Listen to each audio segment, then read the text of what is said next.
අපේ විරාමයේ ප්‍රථම ගීතයට යමු. මේ ගීතය විවරණය කරන්නේ කුකුලෙක් පිළිබඳව. කුකුලා කියන සත්වයා අපේ ශ්‍රී ලාංකීය ගැමි සමාජයත් එක්ක හරි සමීප සත්වෙක්.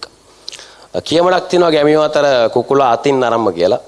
ඉතින් ඒ වගේ මේ සින්දුව ඇතුලේ ගැමි සමාජයත් එක්ක ගැමි පරිසරය ගැන කුකුලා ආශ්‍රයෙන් කතා කරනවා. අපි උදෑසන ගැමි ජනේ අවදි වෙන්නේ කුකුලාගේ හැඬලීමත් එක්ක.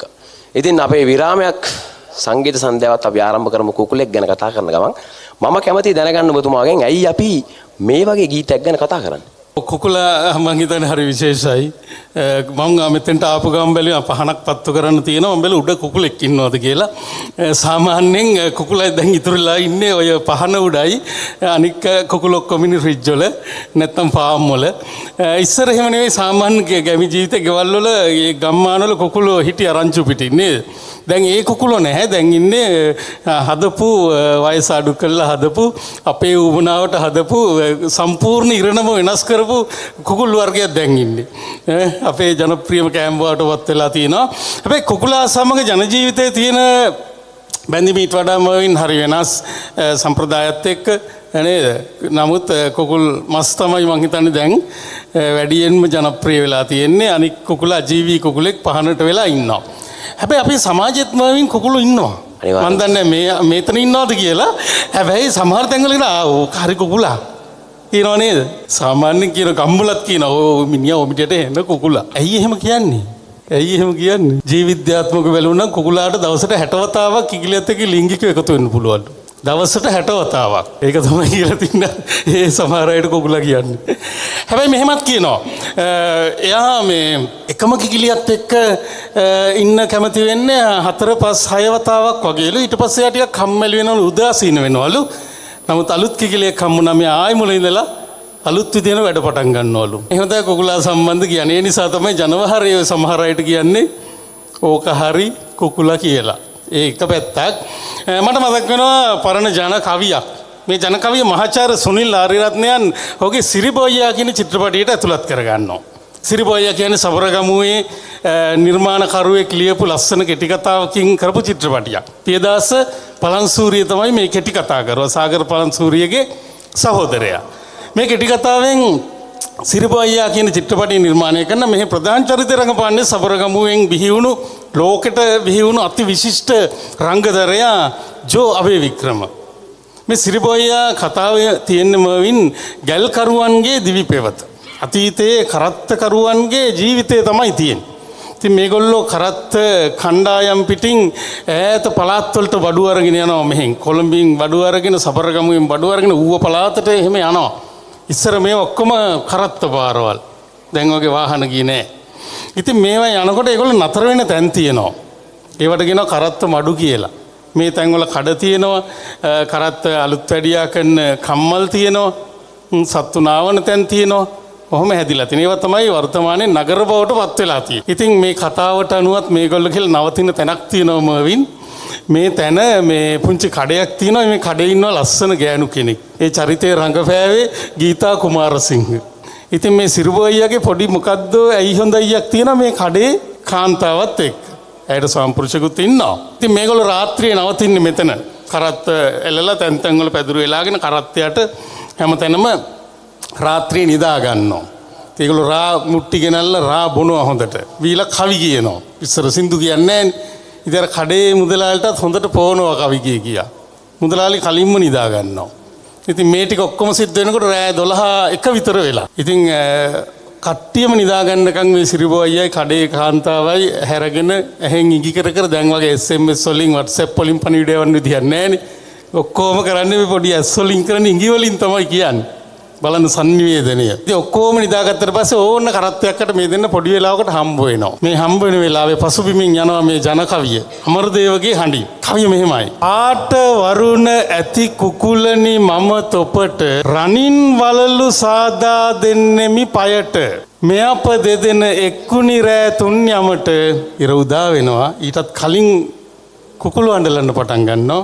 ඒ නිසා කවිය අන්තිම පේලේ කියනවා හිරු දුටුමුත් නාඩන් කුකුලනේ හෙට මං ඔබලට ගෙනල්ලා දෙනවා රත්තරන් වලලු හදලා ඊළඟ සැරේ එනකොට උඹලා කකුල් වලට දාන්න අපි දෙන්න ඉඳලා බොහොම අමාරුවෙන් හම්බෙච්ච පොඩි වෙලාවයි තව පුංචි වෙලාව අපිට තියෙන්නේ ඒ නිසා අදට පුළුවන් නම් ඉර නගී. හැබැයි උඹලට පුළුවන් නම් කෑ ගන්න හිටපල්. මොකද උන් කෑ ගහපුවා ඔක්කොම නැගිටිනවා. ඒ නිසා කුකුල තමයි අපේ එලාම් එක. දැන් හැබැයි ඉලෙක්ට්‍රික් එලාම් තියෙනවා. කුකුල් හඬ තමයි ඇහෙන්නේ. මෙහෙමත් තියෙනවා. ඉතින් අපි තෝරාගත්තු මේ ගීතය වැඩි ඇහෙන්නේ නැති ගීතයක් මහාචාර්යතුමනි. නමුත් ආචාර්ය රෝහණ බැද්දගේ විසින් ලියමින් සංගීතවත් කරමින් ගායනා කරපු මේ ත්‍රිත්වයම ඔහුගේමයි. එහෙම අයට සංගීත කලාවෙන අපේ කමල් මහත්මයා එහෙම දන්නවා. එහෙම අයට කියන වාග්ගේයකාරයෝ කියලා. තමාම ගීත රචනා කළා, තමාම සංගීතවත් කළා, තමා විසින්ම ගායනා කරනවා. එහෙම ඉන්නවා.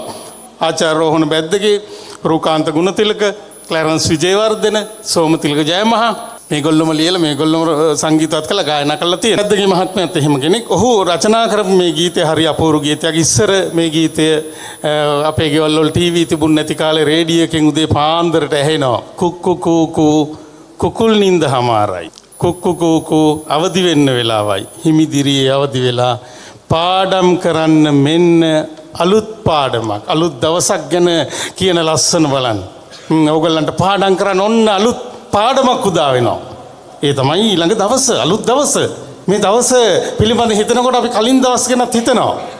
පුංචි සන්ධියේ පටන් මෙතෙක් කොතෙක් කරන්නේ නැද්ද මෝඩකම්. කොච්චර මෝඩකම් කරලා තියෙනවද අපි නේද? ජීවිතේ සමහරව අපි හිතන්නේ ඒවා හැම අමතක වෙලා යන්න අරිනවා නේ. හිතන්නවත් කැමති නෑ. හැබැයි අපි ගොඩාක් මෝඩ වැඩ කරලා තියෙනවා. දැනුවත්වත් කරලා තියෙනවා, නොදැනුවත්වත් කරලා තියෙනවා. කොච්චර කරලා තියෙනවද මෝඩ වැඩ? ගෙවා දැමු අතීතයෙන් මිදී ඒ ඔක්කොගෙම මිදිලා අලුත් දිනක් ගෙවන්න සුබ පැතුම් සමග අවදි වෙන්න.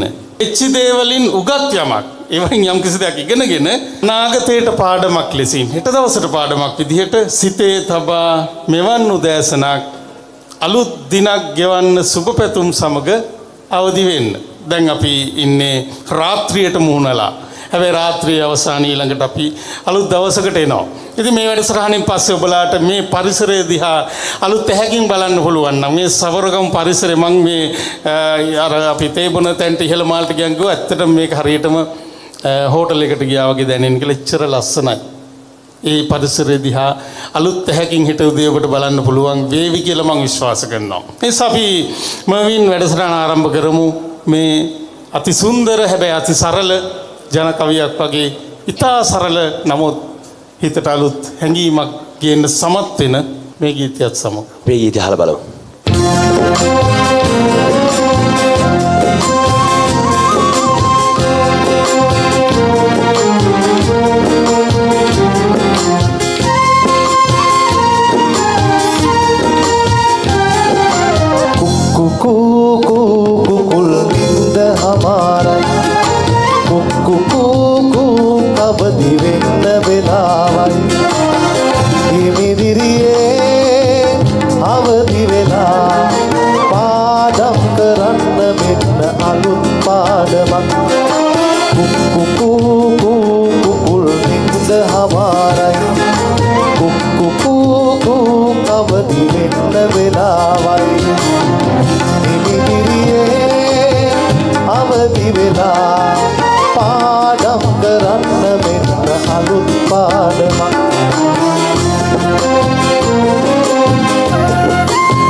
අනාගතේට පාඩමක් ලෙසින් සිතේ තබා මෙවන් උදෑසනේ අලුත් දිනක් ගෙවන්න සුබ පැතුම් සමග අවදිවන්න